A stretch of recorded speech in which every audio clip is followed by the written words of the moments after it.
Kamusta pakiramdam mo? Ayaw mo ko, Iman. Di ba? Di ba si Elias to? Ligtas ka. Huwag kang mag-alala.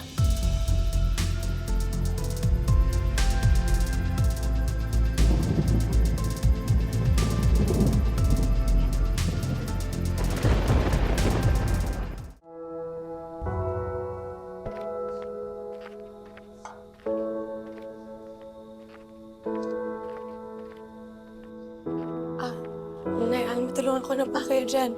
Sige, andun. May basahan doon. Dito po. Ayan. Nay, Alma, sila Elias po, hindi pa po umuwi. Tanong ko po sana, nag-text na po ba sa inyo? Alam mo ba na mula nung umamin sa akin si Elias na siya si Black Rider, kapag hindi siya umuwi o nagre-reply sa mga text ko, nag-aalala ko. Pero nung maglaon, nasanay na rin ako. Pinapanalangin ko na lang sa Diyos na uuwi siyang ligtas.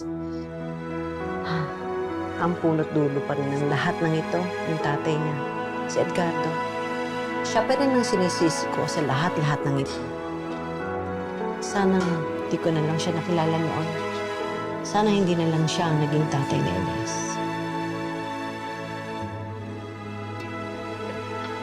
Nay, Alma, siguro isipin niyo na lang po na kung hindi niyo po siya nakilala, wala po si Elias ngayon.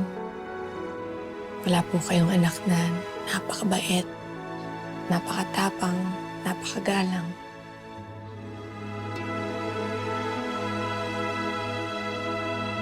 Totoo naman.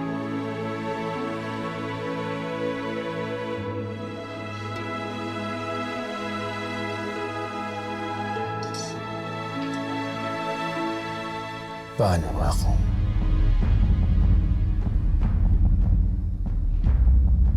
Nagkamali talaga ako. At hindi si Elias ang tunay na kalaban. Ano ba ang gusto niyong ipaiwatig sa'yo?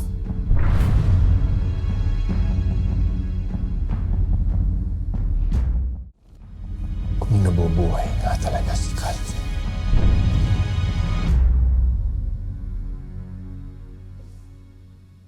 Paano nga? Kung siya ang tumatraitor sa akin. Paano?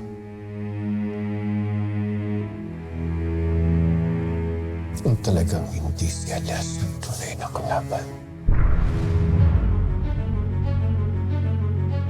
Mabuti na lang at sa inyo mismo nang galing yan. Dahil sumagit na ngayon sa isipan ko. Ito lang ang hindi ko mawari. Sa dinami-dami ng mga kalaban natin.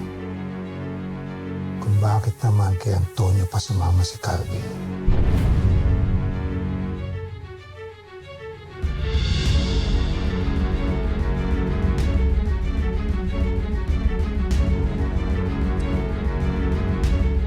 Dapat mong malaman ang katotohanan.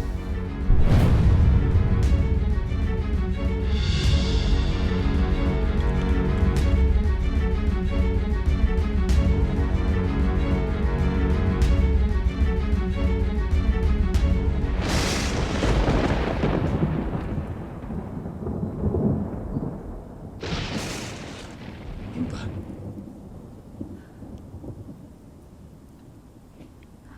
Ayos ka lang?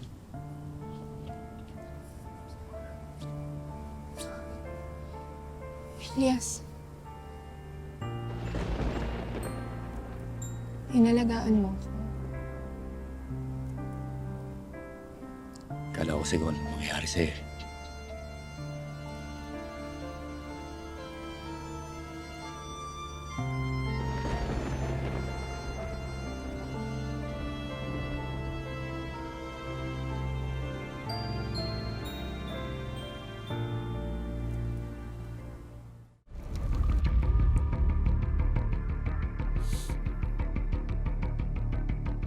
Simula nung makalaya ako,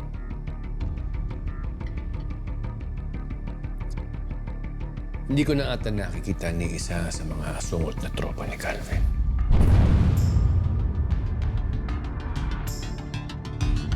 Ano na nangyari sa kanila? Bueno, itong nalalaman ko. Namatay ang 3 bata sa enkwentro sa Alakdan. Si Uno, Timothy, at yung Ivan. Bukod tanging etong si Matias at si Pablo lang ang nakaligtas. At silang dalawa ang nakita kong kasama ni Carl. Dali mo sila sa akin. Sila ang susi para malaman natin kung anong katotohanan. Masusunod, boss.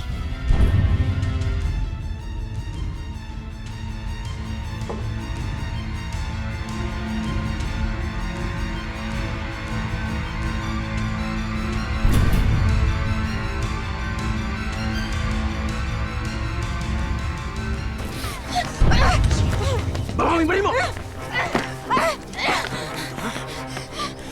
Ano? Inuubos mo yung tauhan ko. Ngayon, uubusin ko yung lakas mo. Pakawalan mo ako! Pakawalan mo! Papatayin ka na!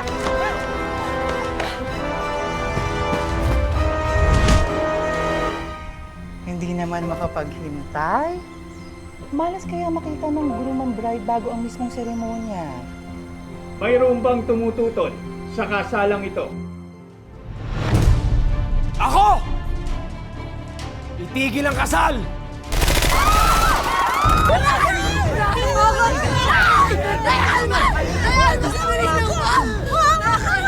Ni Elias, di ba? Di ba? Ha?